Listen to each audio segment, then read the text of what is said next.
In a small Nigerian village, the sun was a relentless tyrant. It had baked the earth until it cracked open in a mosaic of despair, and the once mighty river had dwindled to a sluggish, muddy trickle. Fear had taken root in the hearts of the villagers, who now clutched their water pots tightly, rationing every precious drop. But amidst this landscape of scarcity, one heart remained open. Adana, her own supplies meager, was often seen sharing water from her clay pot with an elderly neighbor, her smile a small oasis in the dusty streets. She understood that while the drought had stolen their water, it did not have to steal their humanity. One afternoon, when the heat shimmered above the ground in dizzying waves, a stranger stumbled into the village.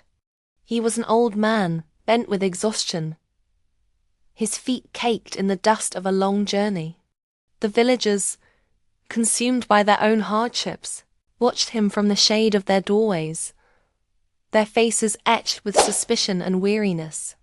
They had nothing to spare, not even a glance of compassion. But Adana saw not a burden, but a person in need. She walked towards him, her steps gentle but sure, and helped the frail man to the cool, earthen shade of her modest home, away from the piercing gaze of the sun. Inside, Adana offered the stranger her most prized possession, the last gourd of clean, cool water she had saved for herself. She also placed before him a small bowl of yam porridge, a simple but nourishing meal. The old man looked at her, his eyes deep and knowing, and asked in a raspy voice, "Daughter, why do you give me the last of what you have? You have so little." Adana simply smiled and replied, "Kindness costs nothing to give, but it is worth everything to receive. My heart would be more parched than our land if I let a traveler suffer at my door." As the last drop of water passed his lips, a profound change began. The old man stood up, his stooped back straightening with an ancient grace. A cool, gentle breeze, the first in months, whispered through Adana's home, rustling the dry thatch of her roof. The man's simple, worn agbada began to shimmer, glowing with a soft, ethereal blue light that filled the small hut. He was no longer just an old man. He revealed himself as an ancestral spirit, a timeless guardian of the land, his presence radiating a quiet, immense power. The spirit's voice, now clear and resonant, filled the air. "Your selflessness, child, has not gone unnoticed.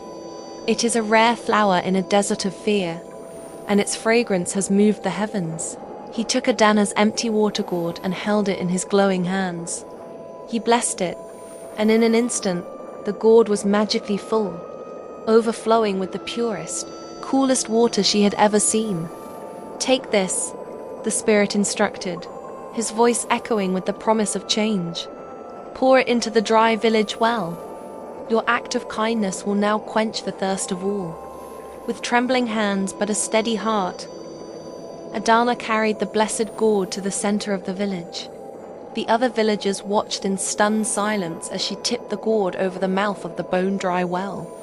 As the very last drop of water fell into the deep, dark abyss, a clap of thunder echoed across the sky, startling the silent onlookers. Dark, heavy clouds gathered with impossible speed. And then it began. A gentle drop, then another, and soon a life-giving rain was pouring down upon the parched, grateful land.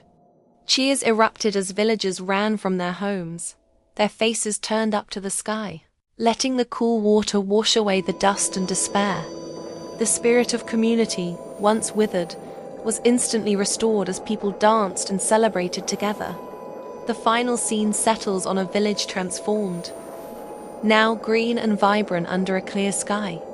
Children laugh as they splash in puddles, their joy a testament to the renewed land. And watching over it all is Adana, her quiet smile reflecting the simple, powerful truth that a single act of kindness can make a desert bloom.